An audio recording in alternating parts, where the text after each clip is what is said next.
Hi everyone, I'm Davey, CEO of Massage and Myotherapy Australia. In an upcoming episode of Massage and Myotherapy Connect, I sit down with one of our directors, Vince Cosentini, and have a chat about his experience as a director and a therapist.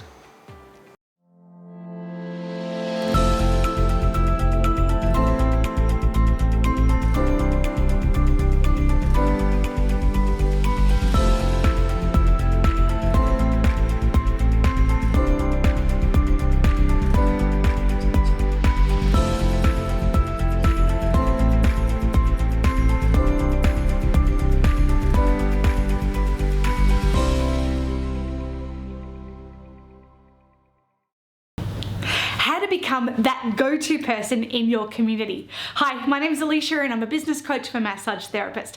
What I want to share with you is about 3 things that you can do to make it look like you're that go-to person in your community if maybe you haven't made it to that place yet. A lot of therapists that I speak to are often looking for, how can I become that person, that health leader, that person that everyone goes, oh, if you've got that problem, you need to go and see them. And there's really 3 really great, easy, simple, key ways that you can start to create this experience for others in your community.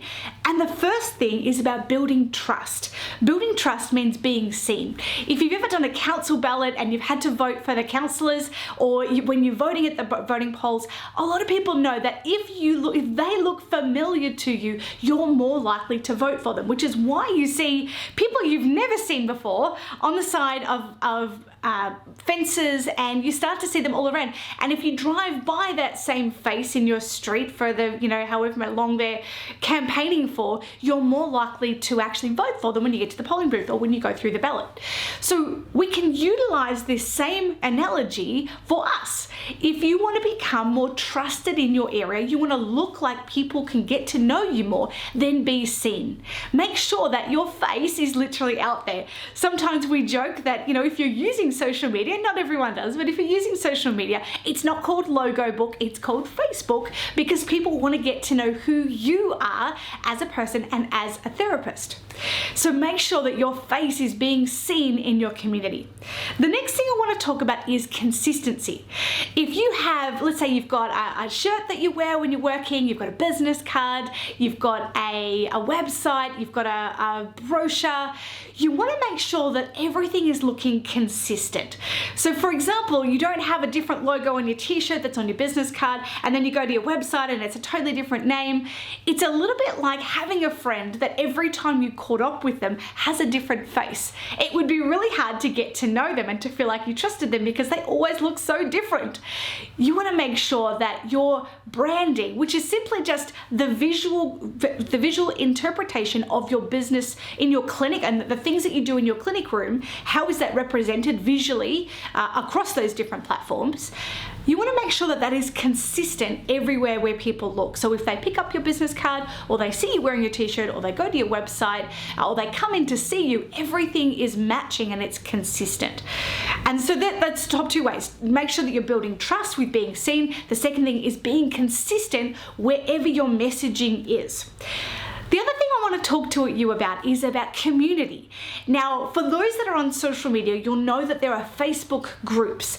Facebook groups are brilliant for a local practitioner because you can go into your local group. We have one down here called, I'm in Ocean Grove in Southern Victoria, and we have one called the Ocean Grove Community Page. Now, there's lots of stuff in here. There's stuff like, hey, someone's dog decided to do their business and no one picked it up, and how dare they, and why are these trees getting chucked down, and I can't believe all these people are moving to this town, and blah blah blah. There's a whole heap of stuff that goes on, but there's also really helpful things like, hey guys, I've just moved to the area and I'm looking for a hairdresser, and so people, and I've got curly hair and so I need a particular hairdresser, or I've just moved to the area and I'm looking for a GP for my child, who do you recommend?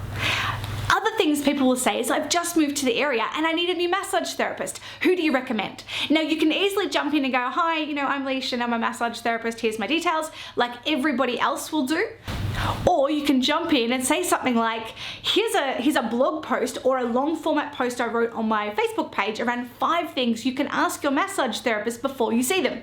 So things they should look for. Are they qualified? You know, are you part of an association? Like, you can put all these things that you know, that we know as therapists, that is really, really important, and you can share that with your community. Now, the weird thing is that most people, what we find is that most of the time, the person who's asked that question that you respond to probably won't actually ring you and book, and that's okay.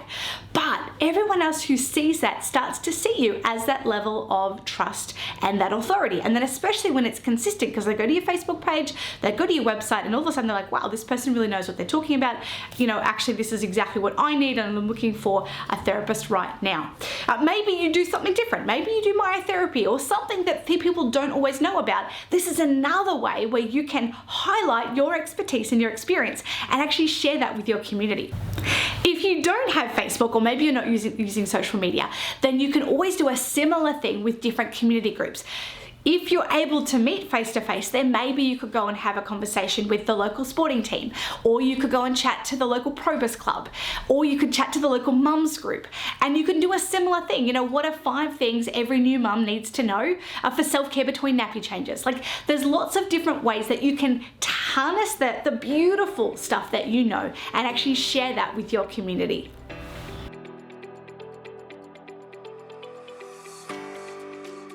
Hi everyone, I'm Davey, CEO of Massage and Myotherapy Australia, and I'm here with Director Vince Cosentini. Hi Anne. How are you? Well, thank you. So you're our elected Director for New South Wales and ACT, correct? Correct. And you're in your 3rd term. 3rd term, that's right. Which means 7 years? Yeah, look, I've completed 7 years. I've got 2 years left on this directorship, which is awesome. So what's the highlight?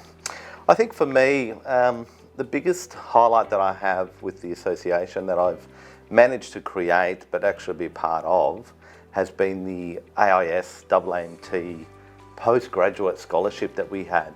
Which was what? Well, what it was is we had a member apply and went through an interview phase, and that successful applicant came to Canberra. They actually had the opportunity to work with us at the AIS, and this is when I was actually working at the AIS as a soft tissue therapist. So not only did they have that opportunity to work with us at the AIS, but they actually got to see what actually takes place in a high performance sports institute. Which is very different to your average. Yeah, look, exactly right, Anne. You know, when we compare general everyday clinical work or working in your clinic back home to a high performance setting like the AIS or Victorian Institute of Sport here in Victoria, it is so different. You know, when we look at our clientele, you're working primarily with athletes instead of general population.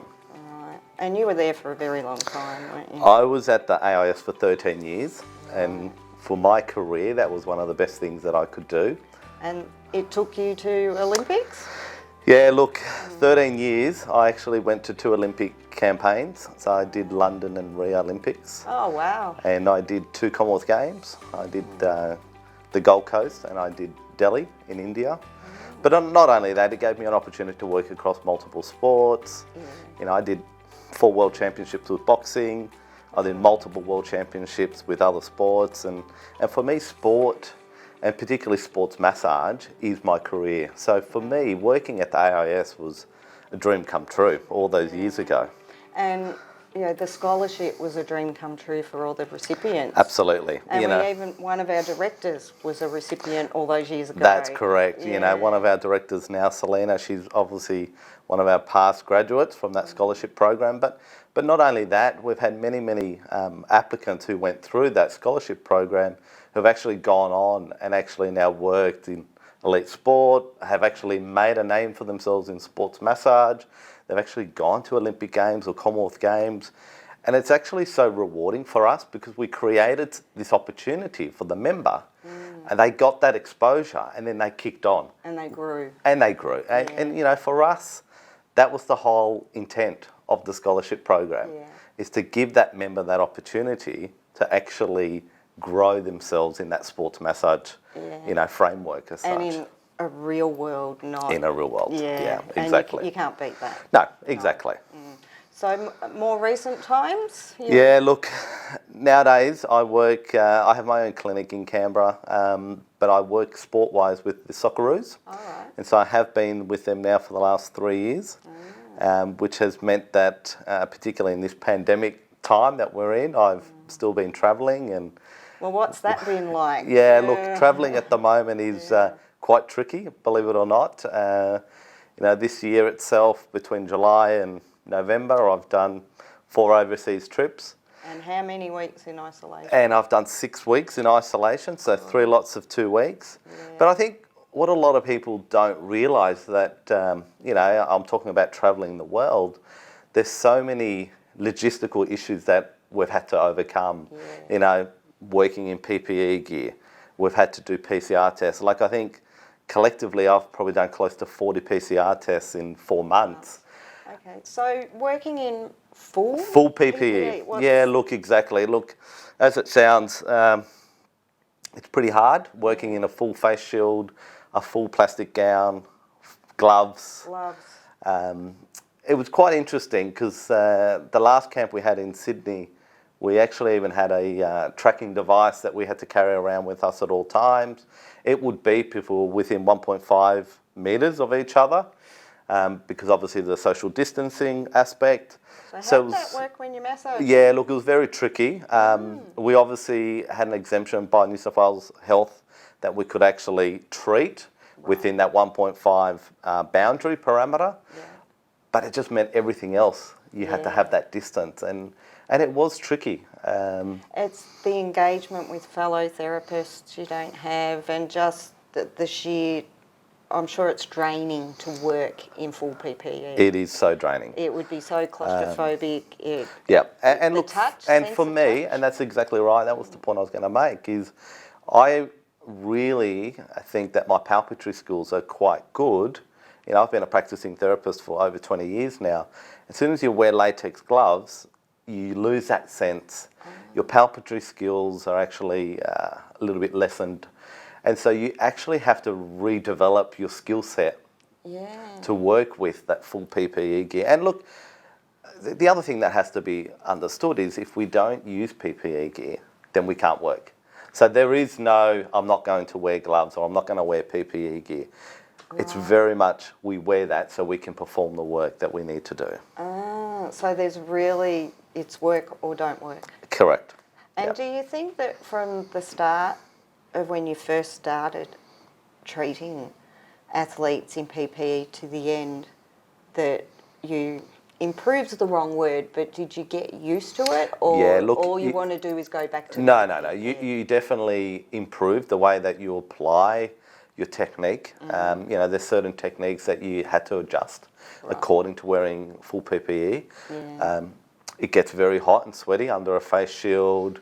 Obviously, everyone in Australia would have to wear a mask, so we had to wear a mask out of clinical work as well. So you're constantly in a mask, or you've got a face shield on, and that's something that we just have to do so we can practice.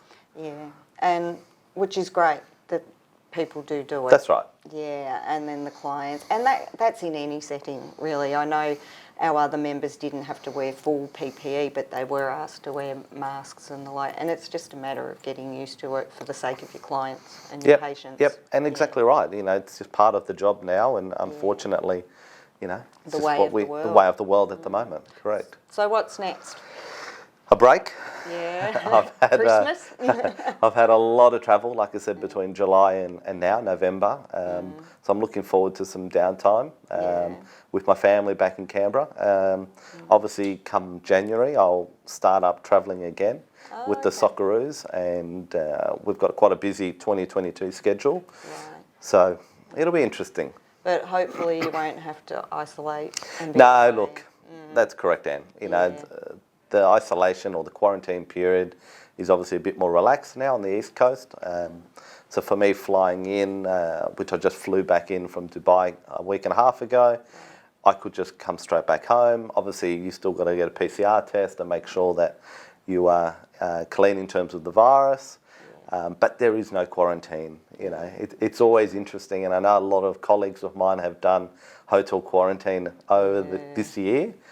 And it is challenging, but it's so rewarding also, because if you can set yourself some goals and some projects, for me, I did a lot of PD work or CPE units, and it gave me the opportunity to catch up on a lot of the online training modules that I hadn't done, and that was really important. I think that's something that a lot of therapists have to realise is, it might not be so great because you can't practice, but you can actually optimise your time by doing other things. Yeah, and we have had a lot of feedback from members who have done PD together on staff.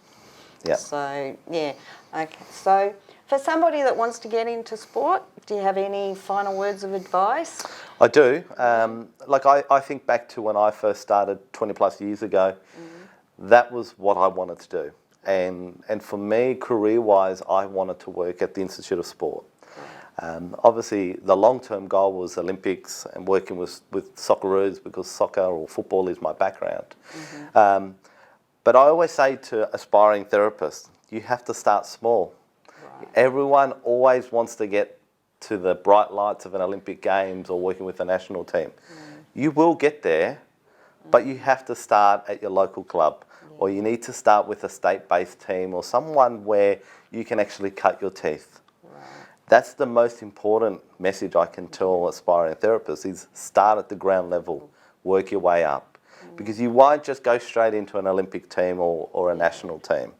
You need to gain the experience.